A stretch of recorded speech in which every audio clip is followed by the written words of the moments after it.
Well, greetings and welcome to the Sweater Vest Dialogues. My name is James White, and we are joined, of course, by the man that I had figured, because Idaho is degrees of latitude north of Phoenix, Arizona, where it's already 101 degrees. It's going to be 116 degrees the next 2 days here in Phoenix. That if I was dedicated enough to our traditions to be wearing a sweater vest in July in Phoenix, that we could expect something of that from our friends in Moscow. But I'm sort of figuring that you've just been so overwhelmed with your battle with the principalities and powers of Moscow that you just couldn't even remember a sweater vest. Is that sort of what's No, going on? I didn't forget it. I thought about it, but it's just so blazing hot up here. you, you guys don't know what heat is. Yeah, we don't. We have no earthly idea. 116 in the shade. Honestly, I don't mean Look, to make if you live in a place that's 116 in the shade and you still live there, then I don't trust anything you say. I've lived here for over 40 years, so yes, I'm well aware of what people think. But look, New Year's Day, it's 72 for a high and 42 for a low, so it all evens out eventually. Yeah. But honestly, here in Phoenix, one of the big things during the summer is they actually have public service announcements to remember your children in the car, because every year we lose kids because it takes maybe 15 minutes and they're gone if you leave them inside a car. It's amazing. Car seats and stuff like that. We've had big families that have 15 kids and somebody forgets, and it's literally happened. And I've gotten into a car at 178 degrees inside the vehicle. So it's intense, but it's our desert and we love it. So yes, but anyway, so your sympathies go out to me as to why I would not want to wear a sweater vest because of the nice weather. No, I have no. Sorry, I hoped to get a taste of what Moscow was like a few weeks ago, but we'll maybe that'll happen again someday. I don't know. I'm personally concerned about such things as travel visas, as far as health visas and medical visas and stuff like that. Just get on planes coming up. It's ridiculous. It is absolutely insane. But anyway, there are foundational issues underneath all of this stuff. Obviously, a lot of people have been listening to what both of us have been saying on these particular subjects. And underneath all of that is a fundamental conflict with it. It almost seems like we hit a tipping point recently with our society between people who still at least functioned with some momentum of a belief in a creator, and that this world has some meaning outside of what could be assigned by Charles Darwin or Dawkins, right, which is basically nothing. And it's almost like that just shifted. Right. And it seems to explain a lot of what is happening in our world today.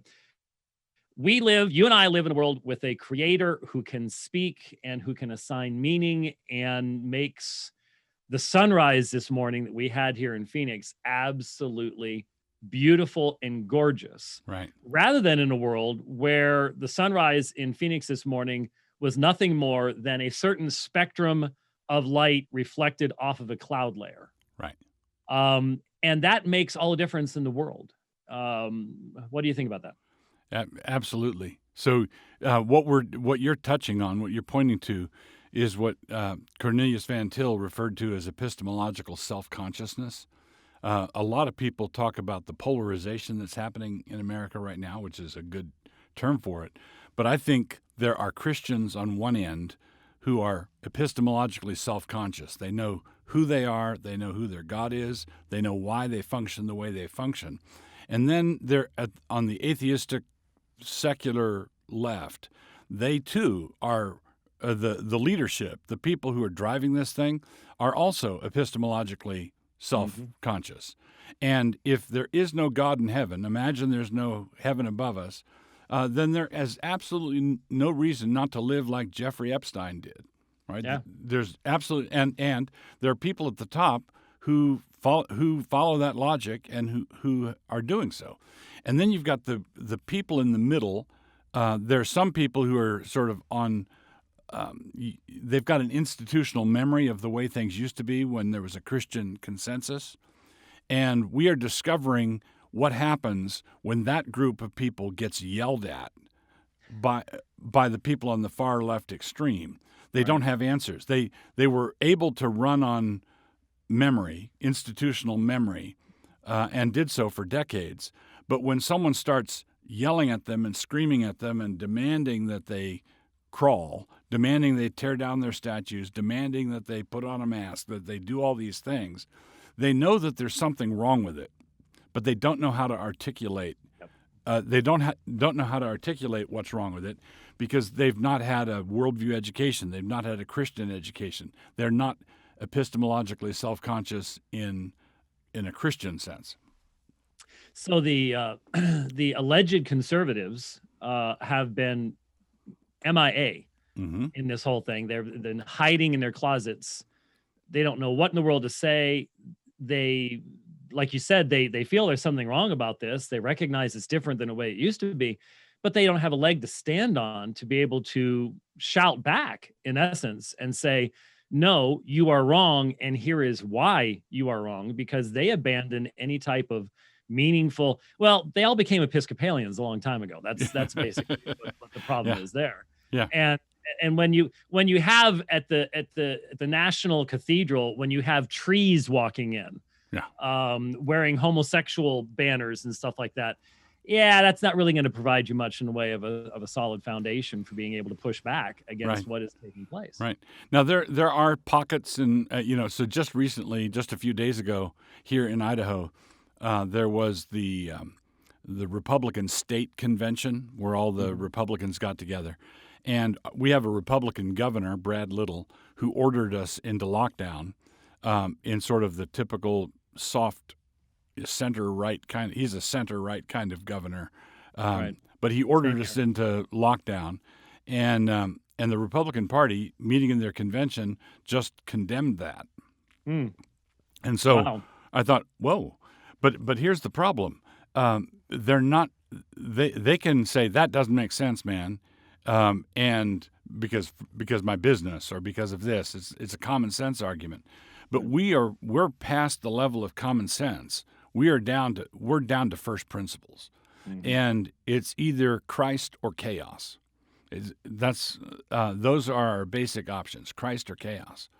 I don't know if you saw the news story about the teacher, I think in the state of Washington, saying that 2 + 2 = 4 was a colonial concept. Yes. Her name was Brittany, and we all tried to make Brittany very famous, even though Brittany was not the first one to say that. It's been said for quite some time. But yes, I put out a challenge sort of before it went viral to anyone, to all my woke friends. Would you get on a plane designed by Brittany? Is the question that I asked. I didn't get anybody offering that they would do that. No, No. What do two wings mean when you come right down to it? Right. And why do they have to be on opposite sides anyway? Right. I mean, put them on the same side. It looks so much better. Yeah, put them on the left side. We want two left wings. Two left wings is pretty much how everybody's flying these days anyways. Okay, so all right. So right now it's really easy in light of the fact that unless you're living in a lead-lined room, you are well aware of what's going on.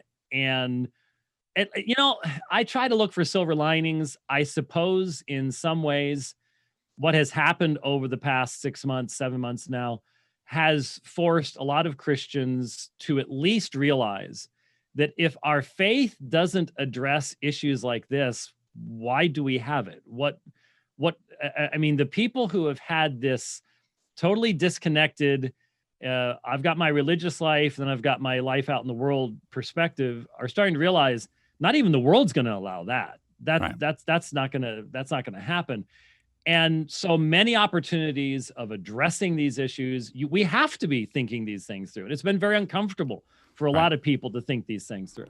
Part of the reason I'm optimistic, despite all the rampaging stupid, Part of the reason I'm optimistic is in the long run, stupid is not a strategy. Stupidity That's right. doesn't work. And things. This is an intellectual, moral, theological frenzy, and just like crying fits or other sorts of seizures, they can't go on and on and on and on. But conservatives, Rahm Emanuel famously said, "Never let a crisis go to waste." Well, Right. he's not the only one who can articulate or take that good advice. What's happening now, I think, is quite possibly going to destroy academia in North America. You're right. Right.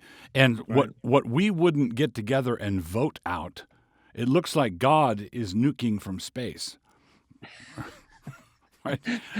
And Nuking from orbit just to make sure. just to Okay. make sure. And so, and they're all doing it to themselves. Right.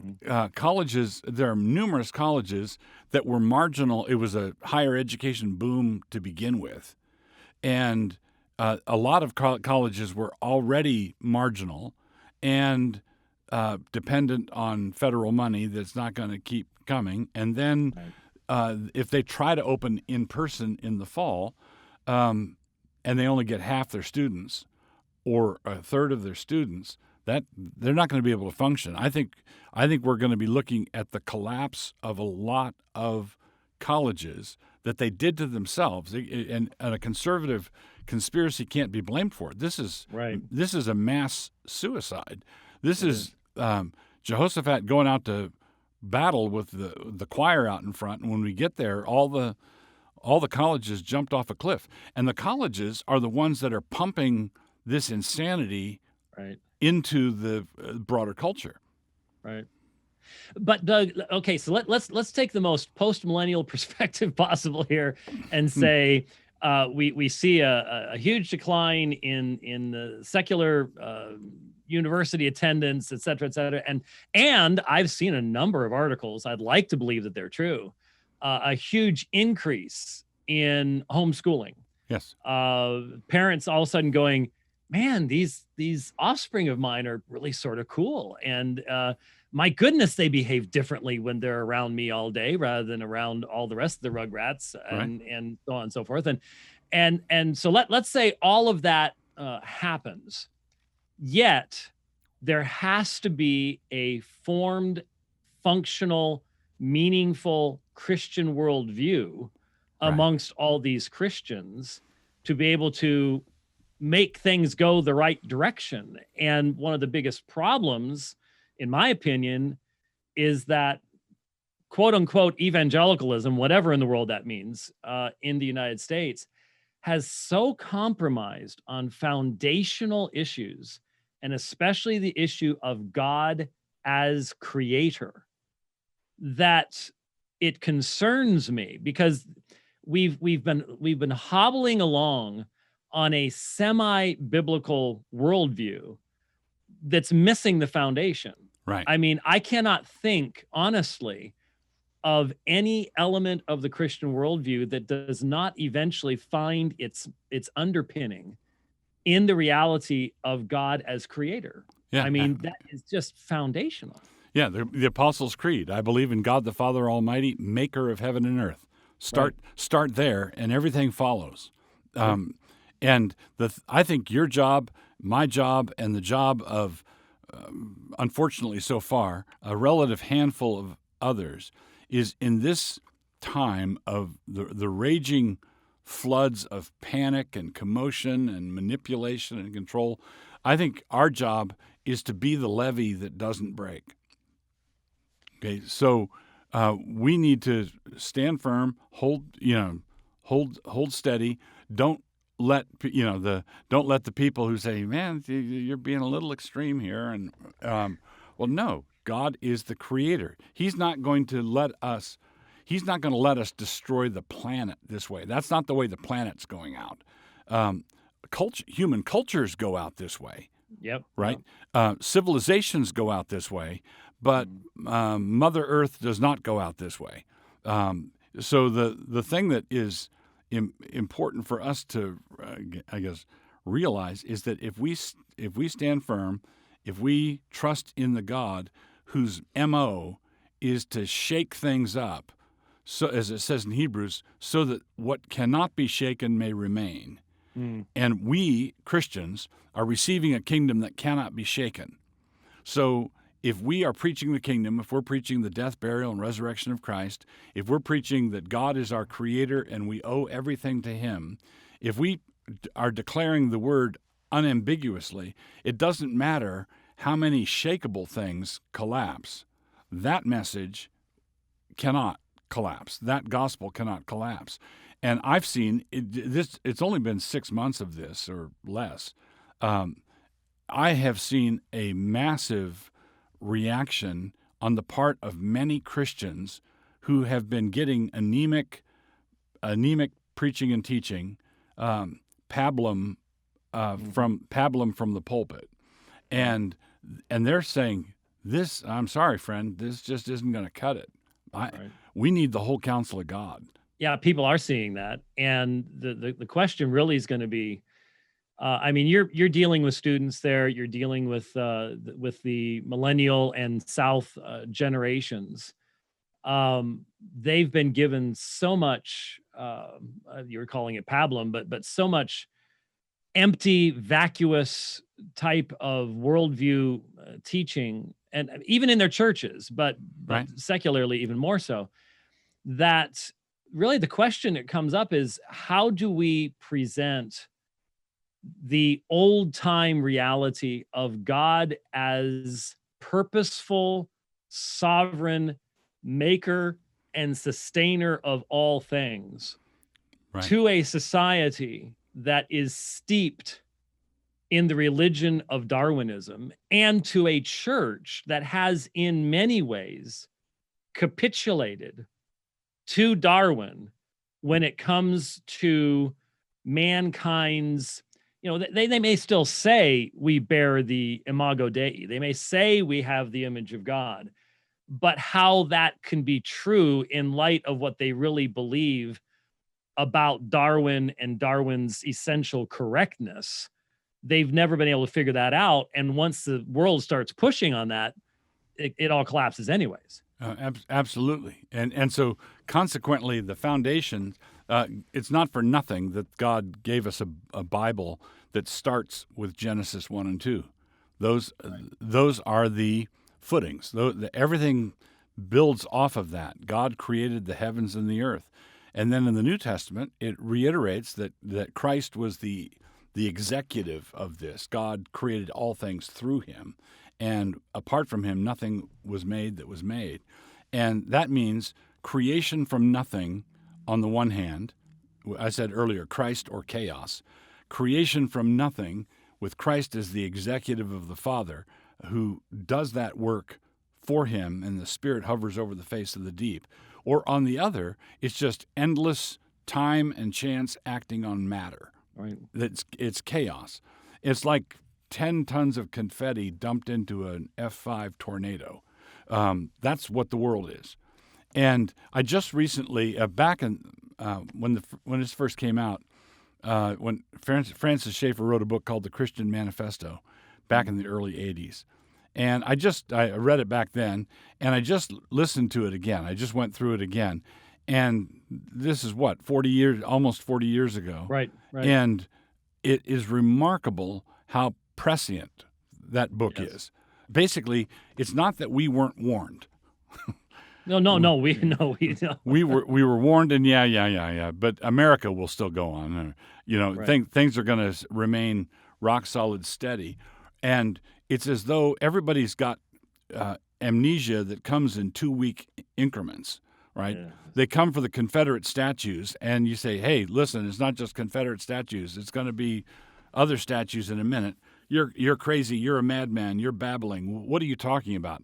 And then 2 weeks later, right, they're going after Washington and Frederick Douglass. Right? Yes. It's not just Frederick Douglass. It's not just Washington. It's Frederick Douglass and abolitionists and Ulysses Grant, for crying out loud. Yeah, I think somebody is failing to grasp the concept, or more to the point, We're the ones not grasping the Right, concept. right. Because, they're going after memory. They're not going after Confederacy. yeah, they're going, and George Orwell is next.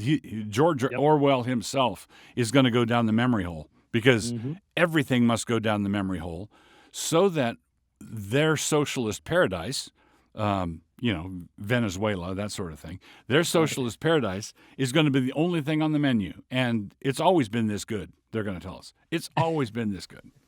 And the chocolate rations have always been right where they are now. And, Right. Right. Yeah. No, that's what's coming. The thing that's frustrating is you can see it. The question is what you do about it. And that's what we're trying to do. I think the only way to really address it is to seek God's face and to seek, I don't like necessarily the term revival in light of some of the uses of that term in the past, but certainly a grand move of the Spirit of God in bringing a conviction of understanding of who we are as human beings. That's another thing that is absolutely central here, is if you don't have a creator God, then we ourselves are, as you described it in your, I'm not sure if you're aware of this, we've both debated Dan Barker. Oh, okay. And in fact, I debated Dan on a local radio station a number of times with a shock jock by the name of Tom Likas back in the 80s. Uh-huh. And then we've done 2 formal debates since then. And so in your debate with Dan Barker, you utilized, if I recall correctly, the phraseology of fizzing chemicals, one Fanta and one 7-Up, and they're just fizzing. And that's really all we are. We're stardust, we're molecules bumping against one another. There's no way to ground any meaning. Why should we care about the memory of our nation? Why should we care about how we fought during the Civil War, and who did what and who was brave when? All those things are being wiped out because of the political desire to wipe out all memory, all connection to the past, so you can create a new culture. But why should we care about why men did things the way they did? Because they were just fizzing bottles of pop like we're fizzing bottles of pop. It doesn't, there is no meaning to it. It's the end of history. It is completely the end of any meaningful history. And so Orwell can describe that as the ministry of truth and re-editing all the newspapers, which would be a whole lot easier to do now than it was in Orwell's day. That's for sure. He couldn't have foreseen how easy it is to do things now.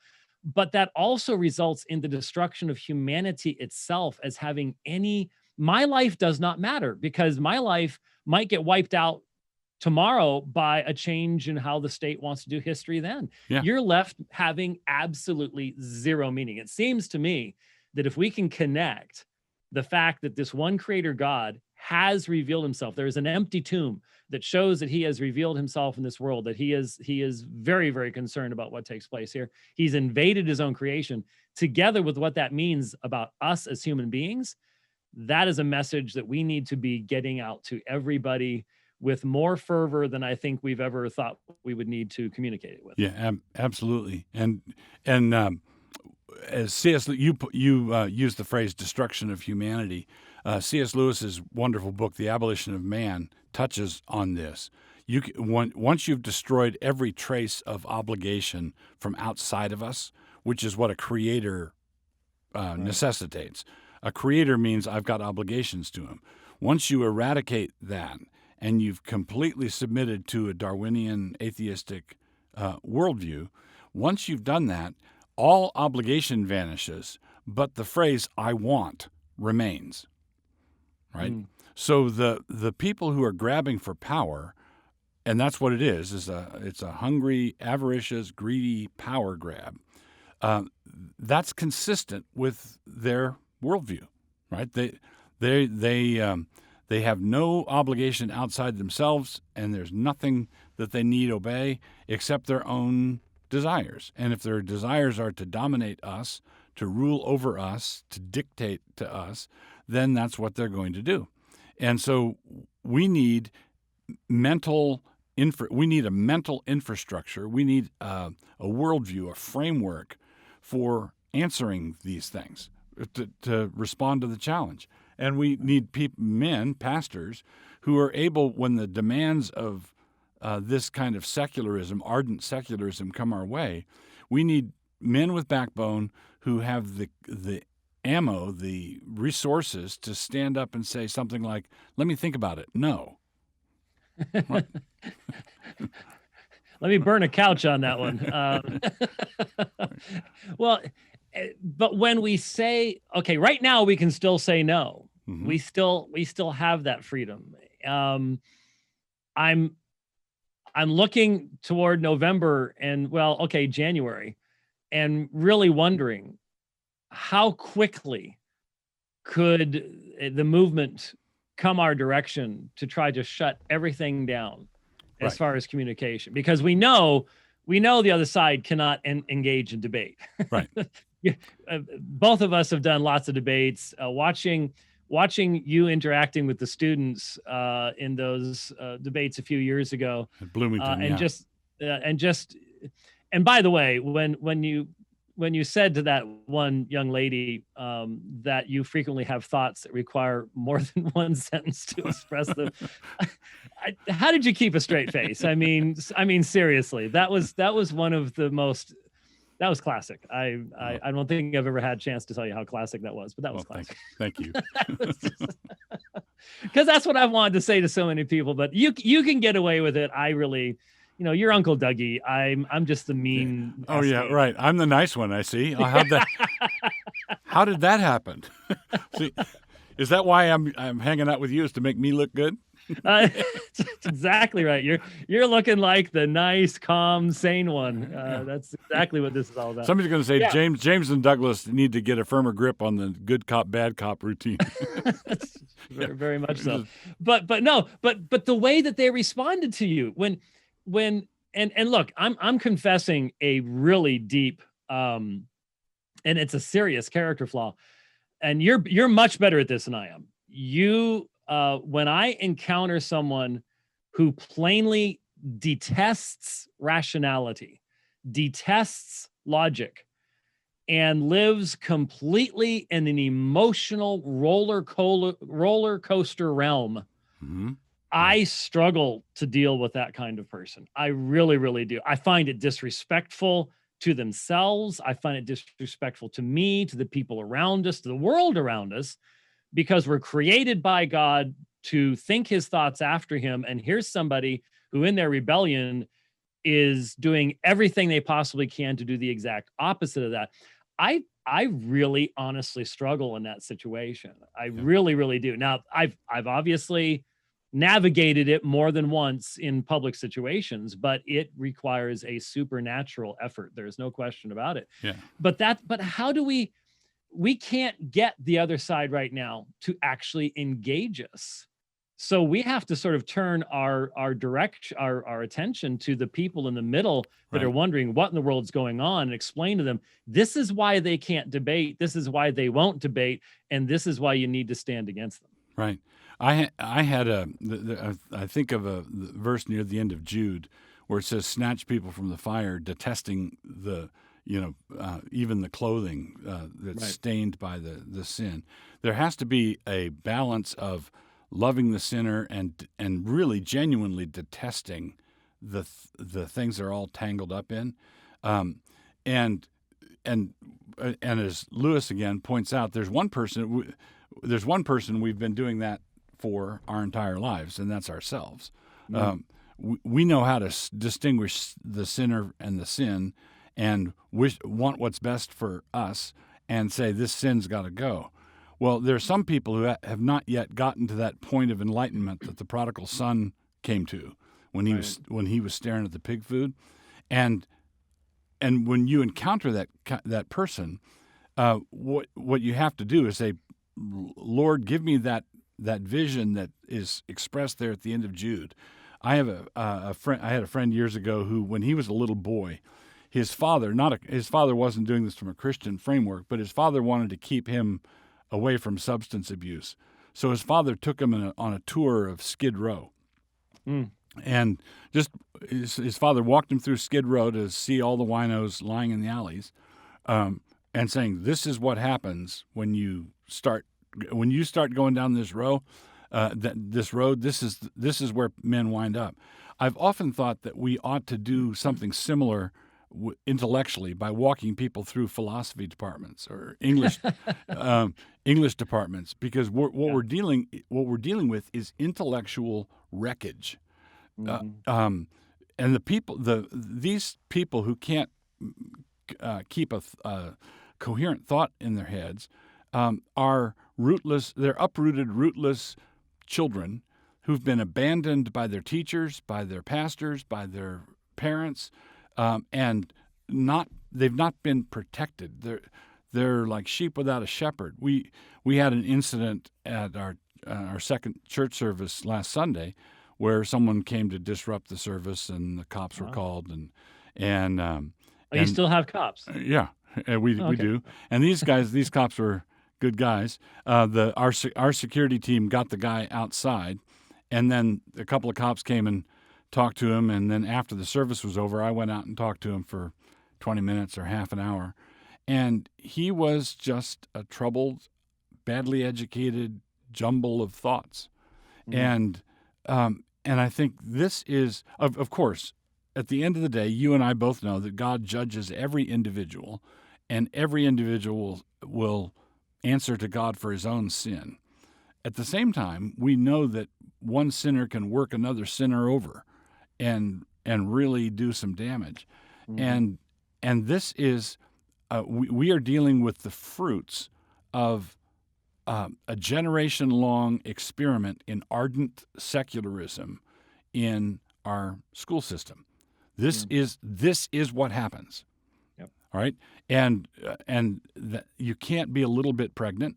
You can't be just a little bit of a denier of God. Either it's going to be a Gresham's law sort of thing. Bad money drives out good.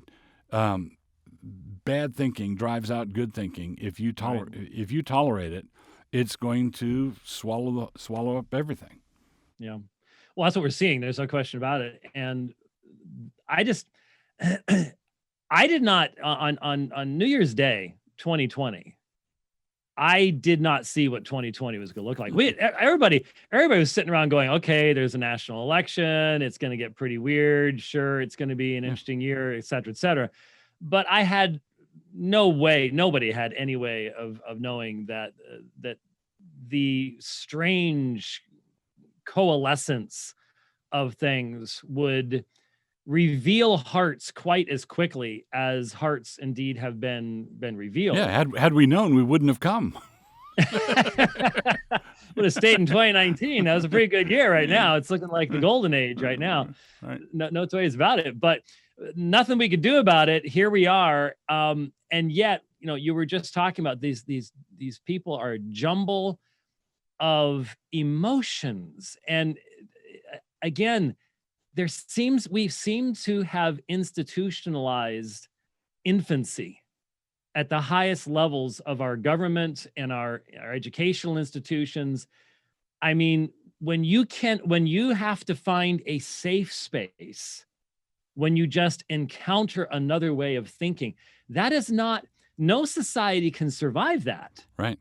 That cannot long endure. Right. But the question is, how do we, in the most effective manner, call people, first our own people, and then the people who claim to be our own people? In other words, churches that right now are playing footsie with the social justice movement and everything else.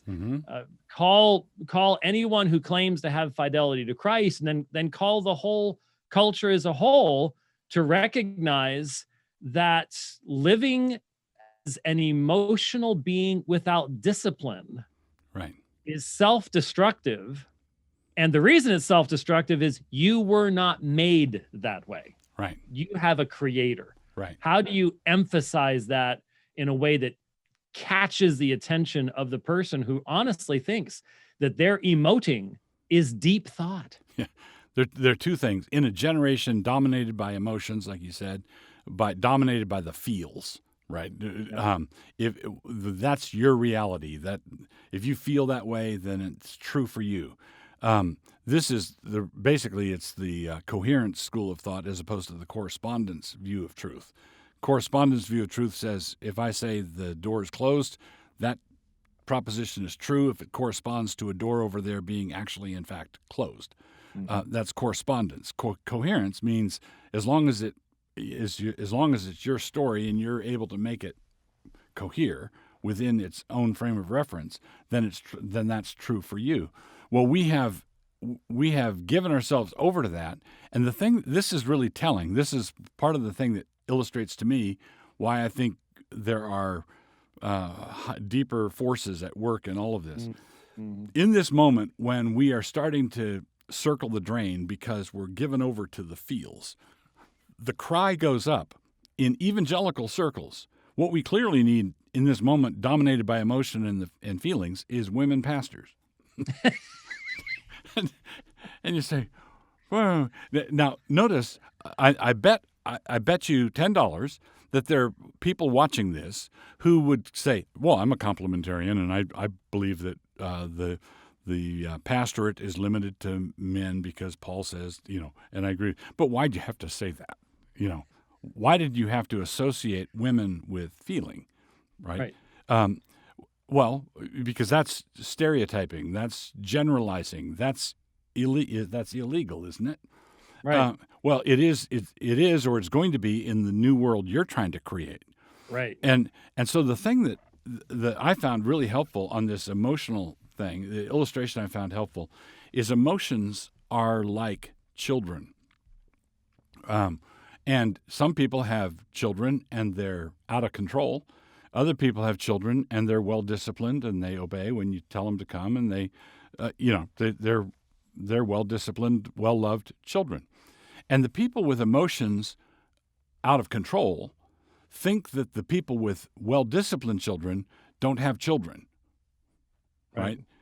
If someone is self controlled, if they are self governed, if they are able to submit heart, soul, gut, thoughts to Christ, and all of that submitted to Christ, then the person whose kids are running around like banshees turns to you and says, well, you just don't have emotions.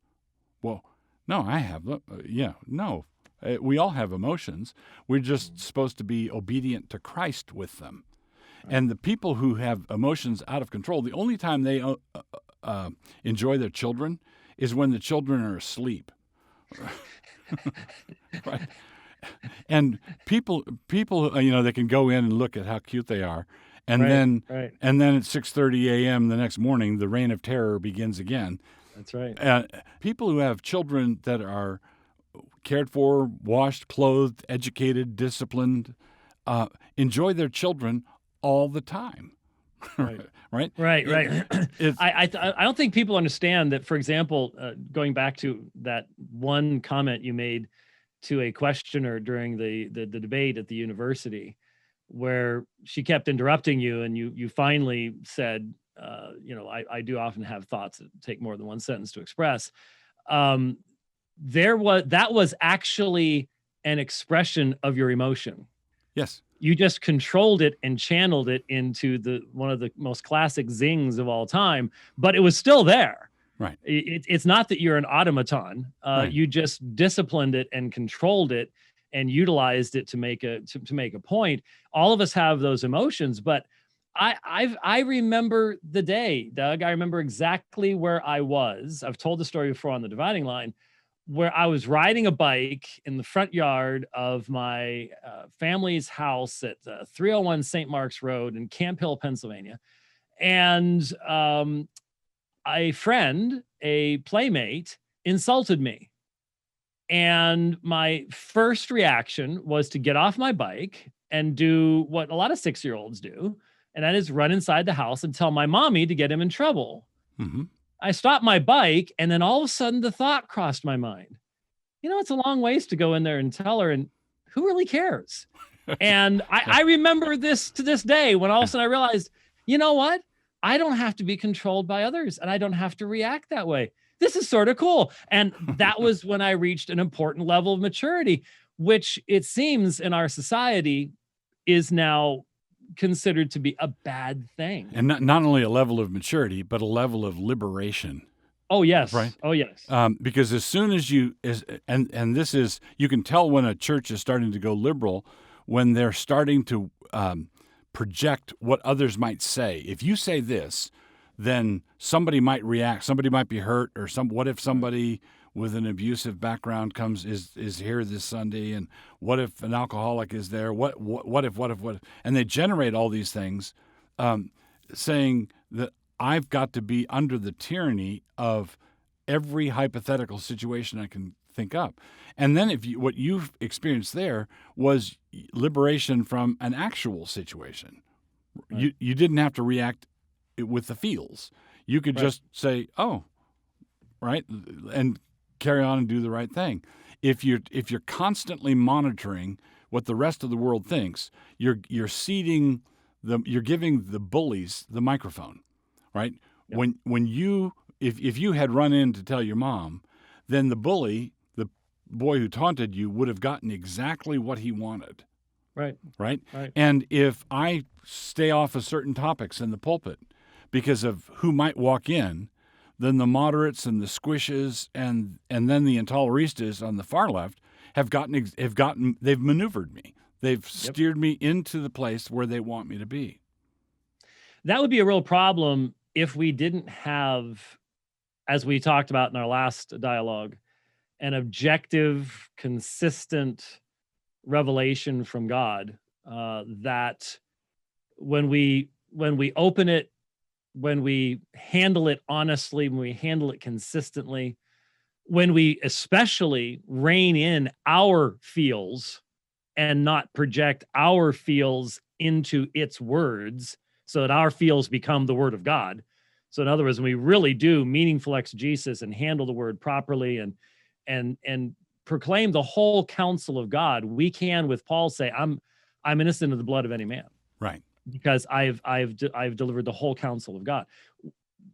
Let's just be honest, a large number of, well, I would say a majority of denominations, churches, people who call themselves Christians in the United States don't really believe that we have the word of God any longer. They don't believe that it's a consistent revelation. They don't believe that we have to proclaim that whole counsel, because there really isn't a whole counsel to proclaim. Right. So I get why they can't go there, but those of us who make that profession have a tremendous blessing and boon in being able to have a clear conscience and saying, I've proclaimed the whole counsel of God, and I did so without, I did everything I could. I literally prayed before God, take me out of the way. Let this be your word, your message. And as a result, we can trust that word will minister, because we have a creator who made it to do that. He knows us. He knows we're made in his image. He's provided us everything we need for life and godliness. Man, that takes a lot of pressure off. Absolutely. His word will not return void. This is his appointed instrument for doing what he wants to do in the world. And so one of the things that evangelicals have to shake loose of is the idea that a profession of inerrancy is sufficient. No, we believe in an inerrant Bible, an infallible Bible, but we also believe in a sufficient Bible, and we believe in an authoritative Bible. So we've got to get from inspired, infallible, inerrant, sufficient, down to authoritative. Something my dad taught me, I forget when, but a long, long time ago, he taught me that we are to have a priori no problem passages, right? So once the exegesis is done, I can have a problem with regard to a passage when I don't know what it means yet, when I haven't done the work yet. I might have a problem understanding why does it say this here and that there. But once the exegesis is done and I know what the word says, my dad taught me at that point, no problems, no apologies, no backing down. If this is the word of God, then you stand with it. You don't apologize for it. You don't waffle or noodle with it. You don't skip over it. This is one of the reasons why expository preaching is so good, is it keeps you from riding your own hobby horses. Right. You know, if you're going to preach through this book, you're going to have to. You can't just Right. skip over chapter 9, right? Why would you say chapter 9? I have no idea. Yeah. No, but that also exposes our traditions. That means we have to examine our traditions in the light of Scripture. That's where Semper Reformanda comes from. Right. It's so vitally important. But let me ask you. I'd be interested in your estimation here, because I give mine all the time. But if you looked at, let's just go with all of Protestant Christianity in the United States, all the denominations, churches, and associated educational institutions. Right.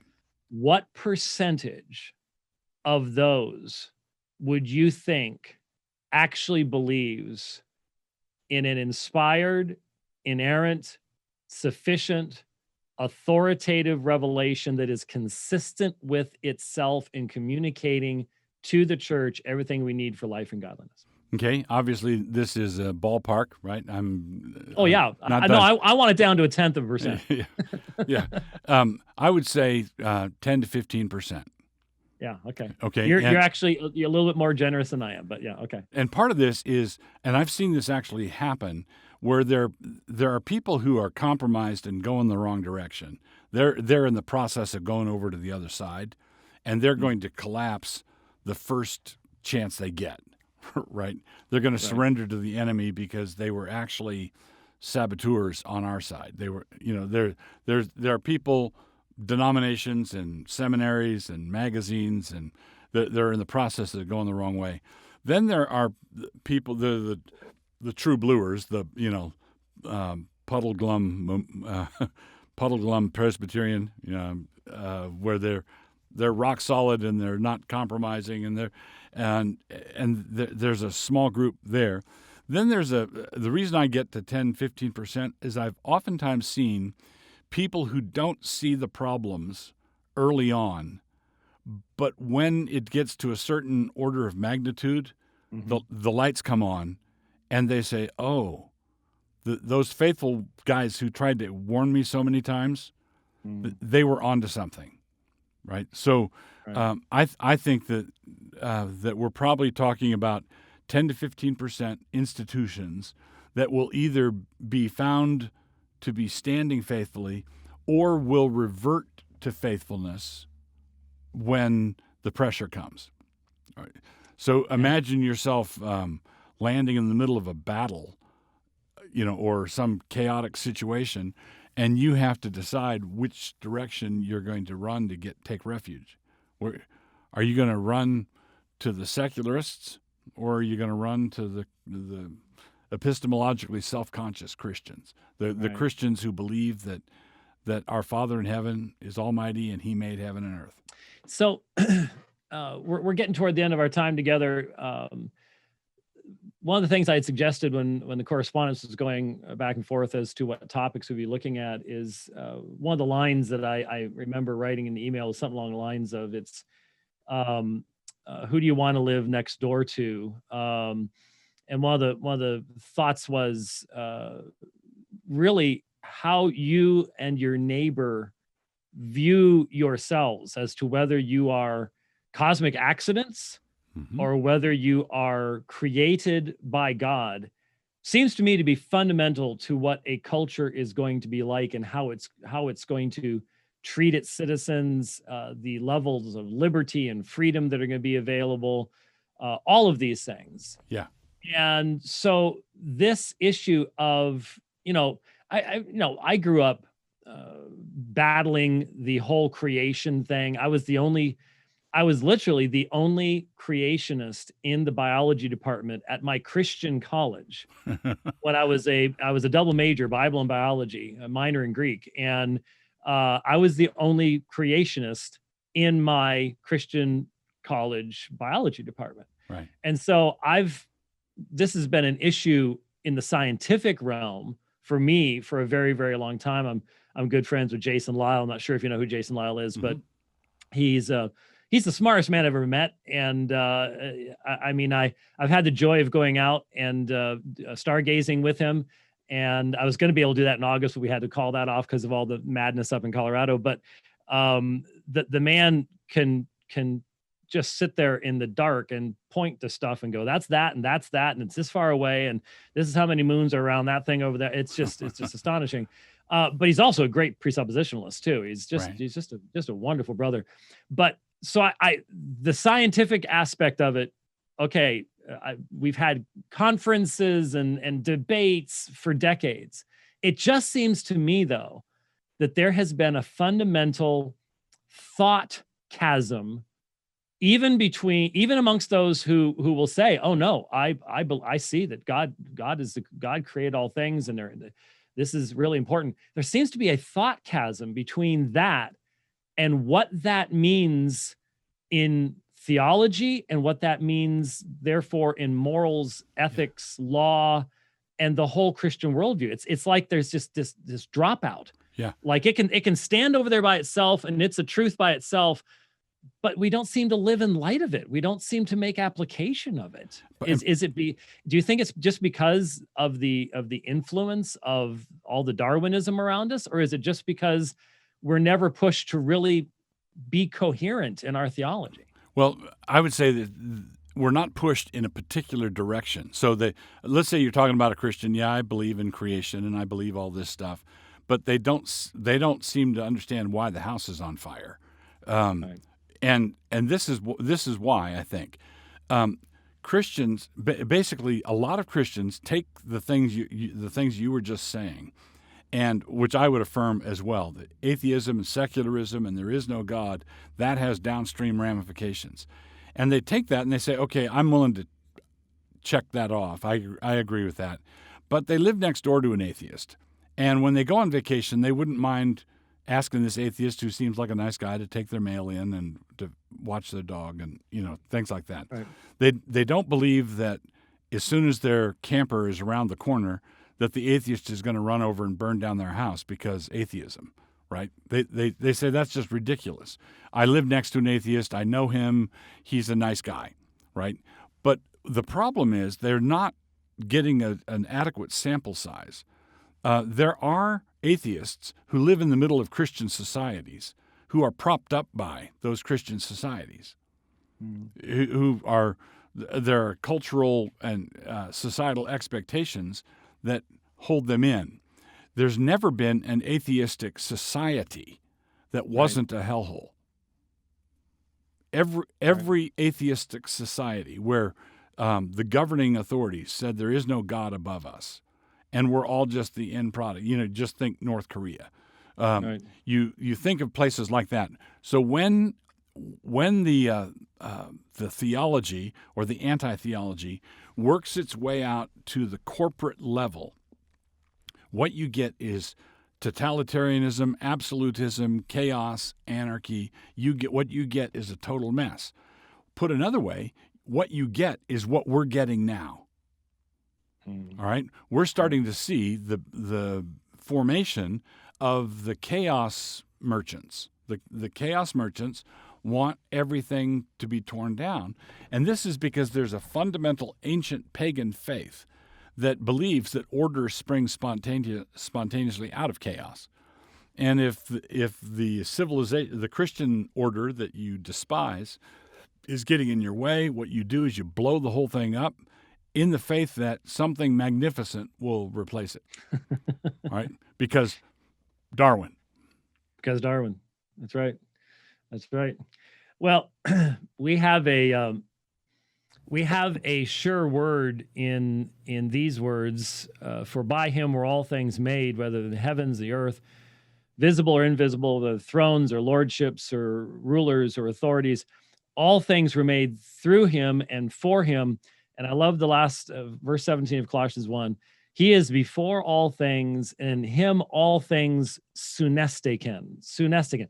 They hold together. They cohere. They have their substance. He is the ordering principle. He is the one that holds all these things together. And my hope and prayer is that as everything comes apart and flies apart, that the Spirit of God will utilize his true followers, his true followers of Jesus to be a bright light and proclaimers of the message that if you want to find order, you have to find it in the one who gives us order. And the wonderful, beautiful thing about the Christian faith is he's not far from any one of us. And in fact, he has entered into his own creation and has provided perfect redemption in his own work. And there is an empty tomb that proves all of this. And that's a message that we need to be bold in our proclamation. But man, I'll tell you, let's hope this shaking will shake a lot of the things that have been standing in the way of that message right out of the way, so that we can see a true fundamental change, but one that is toward recognition of Christ's kingdom and his lordship. Amen. Stand on your 2 feet and preach Christ. That's what we need to be doing.